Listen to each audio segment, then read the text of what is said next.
ముందుకు నన్ను తీసుకొచ్చినటువంటి వ్యక్తి మా నాగబాబు గారికి, అలాగే వేదిక అలంకరించినటువంటి ఎంపీలకు, ఎమ్మెల్యేలకు, జనసేన నాయకులకు అందరికి కూడా ముందుగా నమస్కారాలు తెలియజేసుకుంటా ఉన్నాం.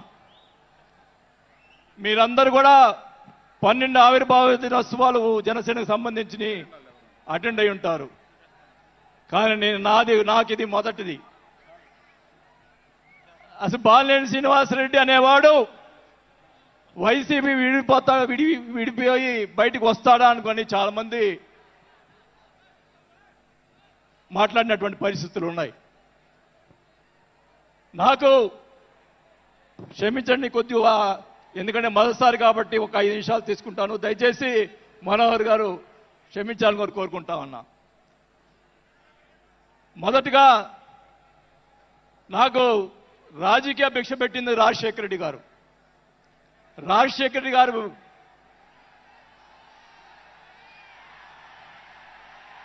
చెప్తాను, వినండి వినండి వినండి.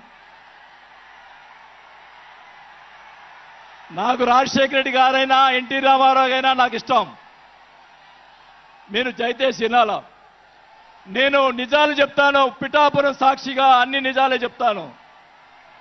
వినాలా, నాకు జరిగిన విషయాలు కూడా చెప్తాను.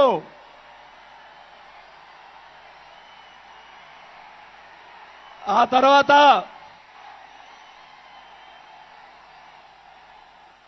ఆయన జగన్మోహన్ రెడ్డి గారు పార్టీ పెడితే రాజకీయ భిక్ష పెట్టాడు కాబట్టి నేను మంత్రి పదవి వదులుకొని ఆయన వెంట నడిచాను. నేను 4 సంవత్సరాలు, మనోహర్ గారికి తెలుసు, 4 సంవత్సరాలు మంత్రి ఉంది నాకు. అయినా కానీ నాకు రాజకీయ భిక్ష పెట్టాడు కాబట్టి, మానవత్వం అనేది ఉంది కాబట్టి నేను ఆ రోజు ఆయనకి తలిచాను. కానీ ఏం జరిగింది, నాకు మంత్రి వదిలిపెడితే మంత్రి ఇచ్చి మంత్రి తీసేశాడు. అవన్నీ నేను కూడా బాధపడిన, నేను మంత్రి అనేది ఐ డోంట్ కేర్. ఆ రోజు 4 సంవత్సరాలకే వదిలిపెట్టాను. నేను ఒకటే చెప్తా ఉన్నా, మన వంశీ గారిని ఆయన చెప్పాడు కదా, మన ఈయన సినిమా యాక్టర్, ఆయన పేరేంటి, పోసాని మురళి గారు, వాళ్ళని అరెస్ట్ చేస్తే ఈయన పోయి జగన్మోహన్ రెడ్డి గారు పోయి వాళ్ళని పరామర్శిస్తాడు. నేను ఒకటే చెప్తా ఉన్నా, రఘురామకృష్ణరాజు గారిని నిన్ను ఏదో మాట్లాడితే ఆయన లోపల పెట్టించి, కుదగొట్టించి, కాలు చేతులు ఎర్రగొట్టించి లోపల పెట్టించావే. 17 సంవత్సరాలు ముఖ్యమంత్రిగా చేసినటువంటి చంద్రబాబు నాయుడు గారి కుటుంబాన్ని, భార్య గురించి మాట్లాడితే వాళ్ళకి బాధ కలగదా అని అడుగుతా ఉన్నా. ఆ రోజే నేను ఖండించాను, నేను అసెంబ్లీలో ఆ రోజే. అలాగే మన నాయకుడు పవన్ కళ్యాణ్ గారు, ఆయన గురించి మాట్లాడావు పోసాని మురళీకృష్ణ గారు. ఆయన కళ్ళైన చేస్తుంటే లక్షలాది మంది జన సైనికులు నీకు తుప్పు తుప్పుగా రాలగొట్టేవాళ్ళు. ఆయన మౌనం వహించారు. నేనైతే చెప్తా ఉన్నా, కుటుంబాన్ని అలా మాట్లాడారు కాబట్టి వాళ్ళని 9 నెలలు, ఇంకా 9 నెలల తర్వాత అరెస్ట్ చేశారు. నేనైతే గవర్నమెంట్ ఇచ్చిన మరుసటి రోజే లాఠీతో రాలగొట్టించి లోపల వేయించేవాడిని కూడా ఈ సభకు అర్థం చేసుకుంటా ఉన్నా. చేసినటువంటి దుర్మార్గాలు ఎక్కడ పోవు, దుర్మార్గాలు ఎక్కడ పోవు. ఒకటే చెప్తా ఉన్నా,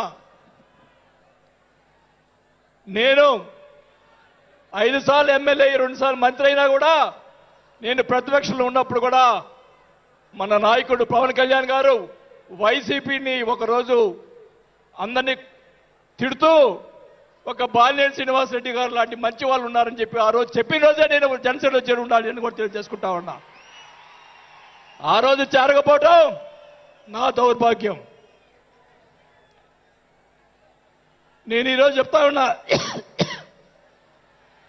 స్పీచ్ 9 నెలలు అయిపోయిందమ్మా ఇవ్వటం, అందువల్ల గొంతు ఇది అయిపోయింది. దయచేసి నేను మీ పిఠాపురం సాక్షిగా నిజాలే చెప్తా ఉన్నా. గవర్నమెంట్ వచ్చిన తర్వాత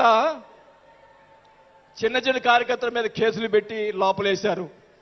వాళ్ళని కాదండి లోపలేయాల్సింది, కోట్లు సంపాదించున్నారు, వాళ్ళని ఇంకా లోపలేలా. అదే నా బాధ. స్కాములు చేస్తున్నారు, కార్యకర్తలు పట్టించుకోలేదు, కోట్లు సంపాదించి ఈరోజు రకరకాలుగా మాట్లాడుతూ ఉన్నారు. పవన్ కళ్యాణ్ గారి గురించి నిన్న మొన్న మాట్లాడాడు జగన్మోహన్ రెడ్డి గారు.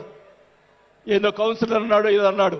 అయ్యా జగన్మోహన్ రెడ్డి గారు, మీ నాన్న దయతోటి నువ్వు ముఖ్యమంత్రి అయ్యావు, మీ నాన్న అంత అడ్డు పెట్టుకొని.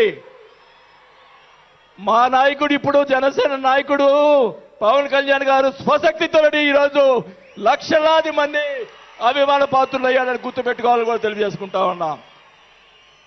మీ నాయనతోటి వెనక ఒకసారి ముఖ్యమంత్రి అయ్యావు, ఇంకా చూద్దాం.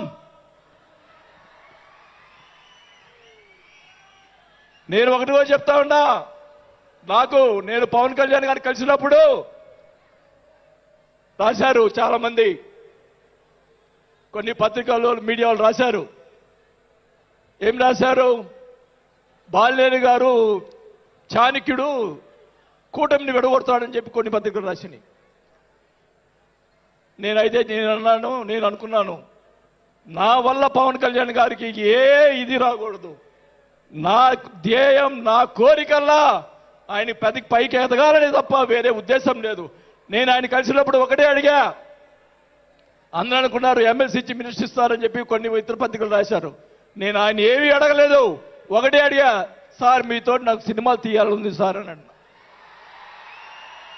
నా కోరిక అదే సార్. నేను 5 సార్లు ఎమ్మెల్యే అయ్యా, 2 సార్లు మంత్రి అయ్యా, చాలు నాకు ఇట్లాంటి